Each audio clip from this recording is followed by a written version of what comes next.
السلام عليكم الاخوان. اليوم ان شاء الله غادي نهضروا مع الاستاذ المتخصص في سلاله الميرينوس وسلاله ليل دو فرانس. اذا اللي غادي يهضر معنا ان شاء الله وغادي يفسر لنا يهضر لنا على هذه السلاله هذه ان شاء الله، ولا جوج سلالات باش نقدروا اننا نتعرفوا عليهم اكثر. اذا Ok, donc on va parler maintenant avec Monsieur Bolmont. Bonjour, oui. Monsieur Bolmont. Oui. On est heureux donc de vous accueillir ici chez nous au Maroc. S'il vous plaît, est-ce que vous avez la possibilité de nous parler un petit peu de la race Île-de-France et dans un premier temps. Donc Île-de-France dans un premier temps. Après, on parlera de la race. Oui, alors la race Île-de-France, c'est une race qui est mixte viande et laine. Et l'avantage de la brebis Île-de-France par rapport à d'autres races, c'est que c'est une brebis qui se désaisonne, elle peut avoir des agneaux toute l'année. Vous avez des races comme les races anglaises, les Texels. Les Texels, ouais.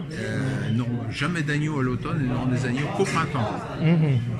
Les Suffolk, Hampshire, c'est pareil. Le Mérinos se désaisonne pas mal aussi. Et maintenant, en race Île-de-France, parce qu'on fait on insémine, chaque éleveur doit inséminer 20% de son troupeau. Les meilleurs agneaux sont inséminés, donc les agneaux ils viennent déjà d'un père qui a été testé et tout.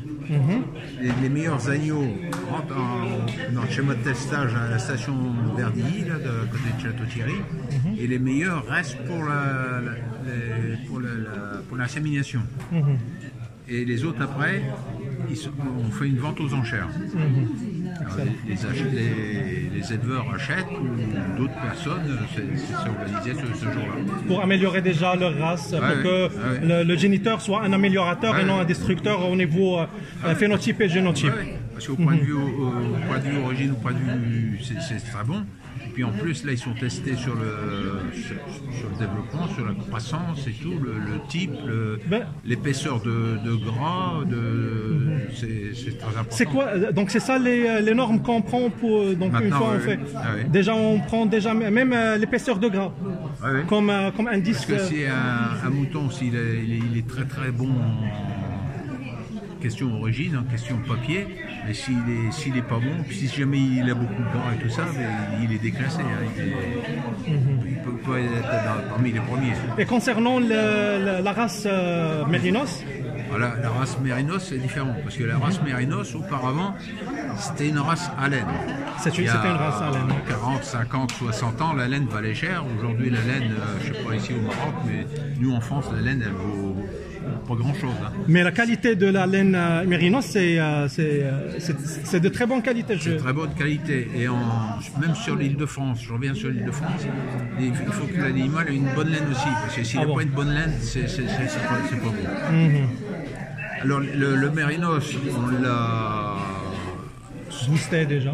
On l'a, peu de temps qu'on vient ici, on l'a, comment dire, on l'a amené génétiquement et tout ça, un peu avec l'œil de France, parce que maintenant le Mérinos, avant il est derrière, il n'avait pas de conformation. Maintenant le Mérinos marocain, là, je ne veux pas dire qu'il y a une conformation comme l'île de France, mais il a beaucoup de conformations. Il y a des triplés, il y a des doubles, ils ont des bonnes croissances et tout. C'est une race qui est bien.